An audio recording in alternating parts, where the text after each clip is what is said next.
Bonjour à tous et bienvenue sur la chaîne Les Stats JDR, chaîne sur laquelle on pense le jeu de rôle pour vivre ou faire vivre des expériences personnelles et viscérales. Et ces expériences personnelles et viscérales, elles ne se vivent pas que dans l'action de la fiction, elles ne se vivent pas que dans le faire, elles se vivent aussi dans ce qui se passe dans la tête des personnages ou même dans leur cœur. En d'autres termes, on s'intéresse beaucoup maintenant en jeu de rôle à ce que pensent les personnages et à ce qu'ils ressentent. Je pense que c'est une très bonne chose, je suis moi-même adepte de cette introspection en jeu de rôle. On le voit énormément en littérature, on le voit même maintenant dans le cinéma dans une certaine mesure, même si c'est peut-être un petit peu plus compliqué parce qu'on ne peut pas dire ce qui se passe dans le personnage, on doit montrer. Et en jeu de rôle, ce show don't tell parfois montre ses limites. En effet, ce que pense un personnage, ce qu'il ressent, est souvent beaucoup plus complexe que ce qu'il va faire du fait de ses ressentis ou de ces réflexions-là. Donc il faut bien dire, c'est l'une des exceptions où le dire devient tout aussi important que le faire. Et l'introspection est donc le sujet principal de cette vidéo et comment l'employer en jeu de rôle. Parce que si j'en suis adepte, si c'est effectivement un concept intéressant en jeu de rôle pour étendre un petit peu le terrain de jeu, finalement on s'éloigne de la matérialité et on va dans le fait de réfléchir, on va penser, c'est quand même quelque chose qu'on essaie de faire sur cette chaîne, eh bien cela a certains travers et ce concept moderne en jeu de rôle d'introspection est devenu un petit peu une mode, en tout cas je le vois de plus en plus fréquemment, et je trouve que l'introspection est surutilisée. Pourtant, il y a de très bonnes manières de l'utiliser comme un outil qui va relever vos parties. En revanche, point trop n'en faut, et donc je voudrais aborder tout ça avec vous sur comment je pense qu'on peut utiliser à bon escient l'introspection pour que ce soit une sorte de bonne épice qui va relever votre partie sans la régir complètement avec une forme de vacuité qui peut intervenir lorsqu'on l'utilise trop fréquemment ou en se basant sur rien. Commençons donc par indiquer comment on peut susciter de l'introspection chez les joueurs en tant que maître du jeu. Alors d'abord, soyons très clairs, bien évidemment, les joueurs peuvent prendre l'initiative de faire de l'introspection, c'est même souhaité. Mais une fois qu'on a dit ça, on va pas vraiment donner beaucoup de conseils aux maîtres du jeu qui veulent le favoriser. Bien sûr, vous joueurs, faites de l'introspection quand vous pensez que c'est pertinent et que vous avez des choses à dire sur ce que pensent vos personnages ou ce qu'ils ressentent. Ça, c'est un fait établi. Maintenant, le rôle du maître du jeu est de rythmer sa partie et d'injecter des thématiques, d'aider le joueur. Je dis souvent que le maître du jeu est un facilitateur, et bien c'est la même chose dans l'introspection. Il peut faciliter l'introspection chez ses joueurs en posant les bonnes questions. C'est souvent le cas d'ailleurs en jeu de rôle, savoir poser les bonnes questions. On a bien sûr la question « Que faites-vous ?», qui est la sacro-sainte question du jeu de rôle, et puis moi, j'en pose souvent une autre, dont je parle dans une vidéo dédiée, je vous mets le lien en description, c'est la question « À quelle fin ?», afin qu'on comprenne une intention, une finalité dans une action, et qui va nous inspirer pour la narration, je ne vous en dis pas plus aujourd'hui. Eh bien pour l'introspection, je dirais qu'il y a deux questions qui paraissent évidentes, c'est « Que pensez-vous ?» et « Que ressentez-vous ?» Alors parfois, on répond à une question alors que c'est l'autre qui a été posée, ce n'est en réalité pas très grave. Les questions montrent aux joueurs que l'on rentre dans une suggestion d'introspection et qu'ils sont libres de rebondir sur cette question pour développer ce qui se passe à l'intérieur des têtes de leurs personnages. Donc ce sont des questions très faciles à poser, et d'ailleurs on peut ensuite les poser un peu trop souvent, mais ça je vais y revenir dans un instant. Donc, l'objectif du joueur par ces questions, c'est de susciter un questionnement chez les joueurs, et ça peut même être beaucoup plus spécifique. Là, c'est très général, mais lorsqu'il se passe quelque chose dans la fiction, sur lequel le maître du jeu veut appuyer ou jeter une lumière, il peut poser ces questions en pointant du doigt l'événement ou l'élément sur lequel il souhaite qu'il y ait une introspection, ou sur lequel il suggère qu'il puisse y avoir une introspection. Par exemple, que ressens-tu après ce que tu viens de voir? Et donc, il vient de se passer quelque chose. Ou qu'est-ce que tu penses du débat qui est en train de se dérouler sous tes yeux? Quelle partie est-ce que tu es en train de prendre dans ta tête? Quel est ton cheminement de pensée? On peut être extrêmement spécifique. J'ai pas d'exemple plus pertinent ici, mais vous voyez qu'il y a des variantes de ces questions qui vont aider le joueur à se fixer sur un élément particulier. Certains pourraient croire que ça va donc diriger, forcer le joueur dans une direction de l'introspection. En réalité, ça va lui donner une première piste, une matière, lui indiquer clairement sur quoi on se base, et il va pouvoir ensuite suivre le cours de sa pensée et de son ressenti à mesure qu'il va parler, expliquer. Il pourrait même digresser, mais ça va donner une forte introspection. C'est ça qui nous intéresse.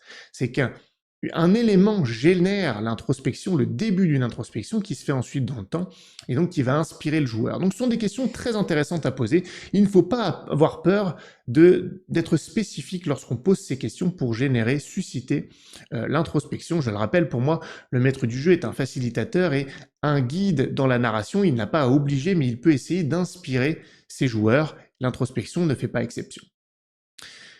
Le problème, c'est que l'introspection est devenue tellement populaire en jeu de rôle, en tout cas dans les cercles qui aiment la narration, parce que je ne sais pas comment ça se passe à l'extérieur de ma perception, et c'est devenu presque un automatisme, une mode, c'est-à-dire que ces questions sont posées extrêmement souvent.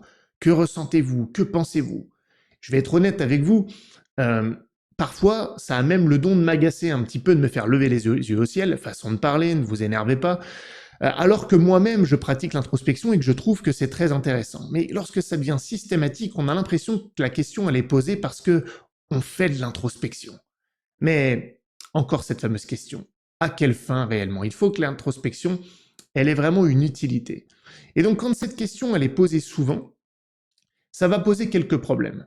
D'abord, on peut ne plus avoir de matière sur cette introspection. Si c'est posé trop souvent, eh bien, on aura épuisé tout ce qu'on a à dire, toute l'introspection qu'on aura voulu faire, on l'aura déjà faite lorsque la question a été posée une première fois. Parce que la situation n'a pas suffisamment évolué pour générer une nouvelle introspection. Et donc on se retrouve à court de choses à dire. Et on peut même se sentir obligé de répondre au maître du jeu sans avoir grand-chose à dire. Ça va créer une sorte de blanc, ça va créer une réflexion du joueur, mais qui va cette fois qui va pas être une réflexion d'introspection, qui va être une réflexion de quelle introspection pourrais-je avoir? Il n'y a plus rien de spontané, ça va créer un blanc, un ralentissement du rythme, et en réalité, ce questionnement trop fréquent de l'introspection va nous priver de cette fluidité et du rythme qui est si important, et finalement, ça ne va rien relever du tout. En plus, il ne faut quand même pas oublier une chose, l'introspection en jeu de rôle, et vous savez que j'aime hiérarchiser, n'est pas la priorité numéro 1.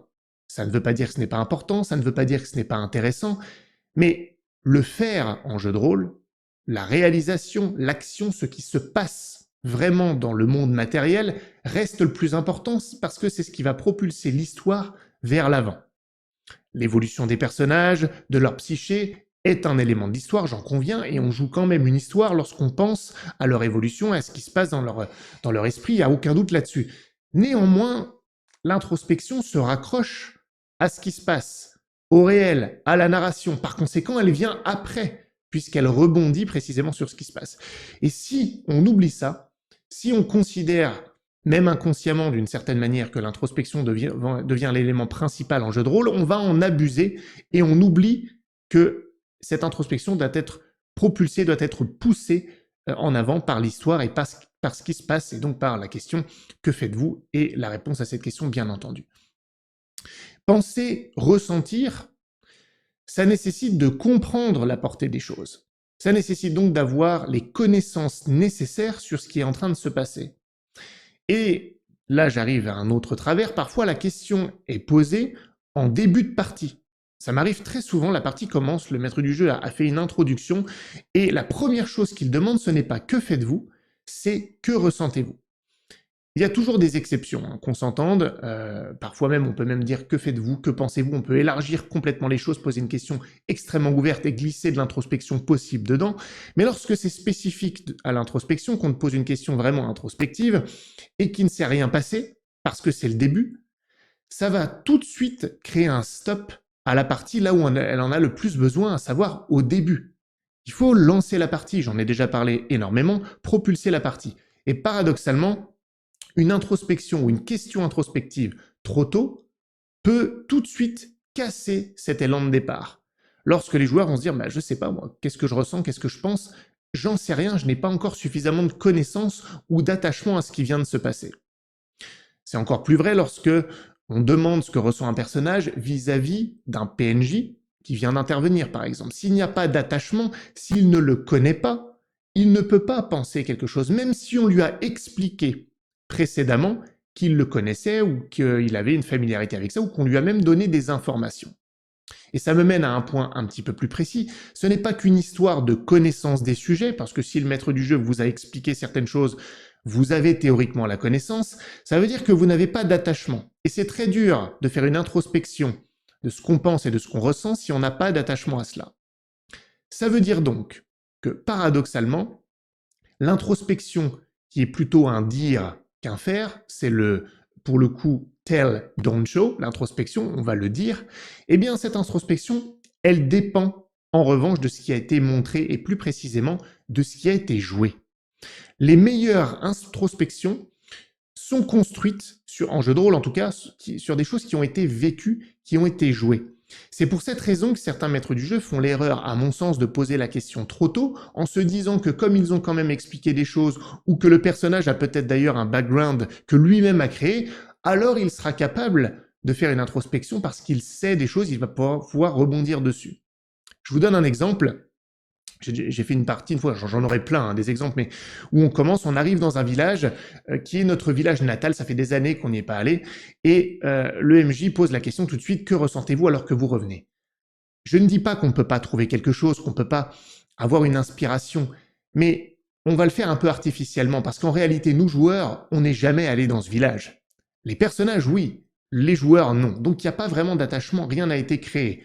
D'ailleurs, je me permets une parenthèse, c'est pour ça que les flashbacks sont un outil très intéressant pour ça, parce qu'ils vont faire jouer des éléments d'un background et ils vont donc potentiellement créer un attachement avec des éléments, des lieux, des personnages d'un background, et ça va donc nous permettre une introspection plus facile lorsqu'on y fait référence. S'il n'y en a pas, eh bien, moi j'ai envie de dire, non, ce que je ressens, ce que je pense en revenant dans ce village natal, c'est pas grand-chose. Et ça, c'est bien dommage parce qu'encore une fois, ça va casser un rythme.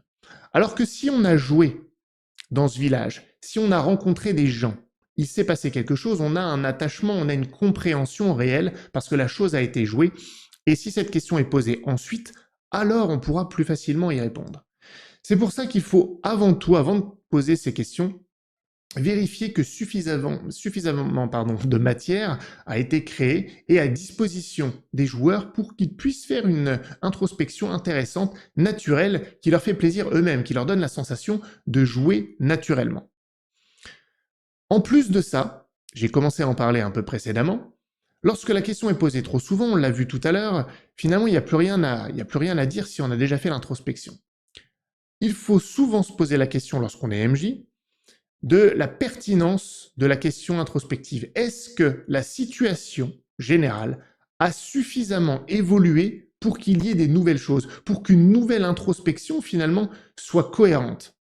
Si la réponse est non, si vous vous dites que ça n'a pas suffisamment évolué, alors je pense qu'il vaut mieux se retenir de poser cette question.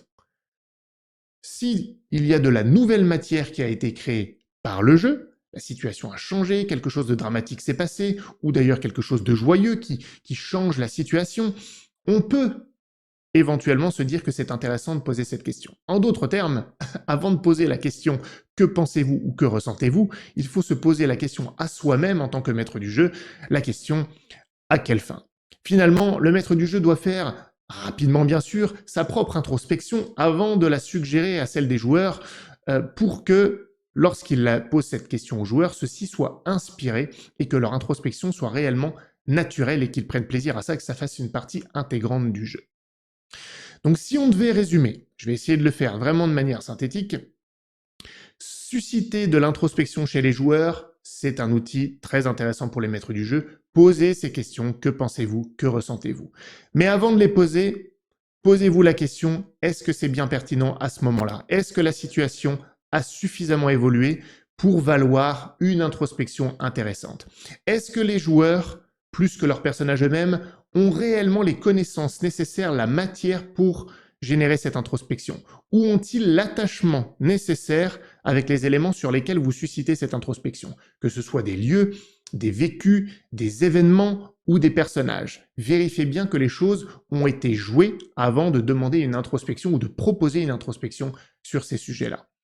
Rappelez-vous simplement que l'introspection en jeu de rôle passe après l'action et qu'elle peut, lorsqu'elle est utilisée avec parcimonie et de manière judicieuse, relever considérablement vos parties et apporter un pan nouveau aux parties, à savoir tout ce qui se passe à l'intérieur de vos personnages, dans leur tête et dans leur cœur.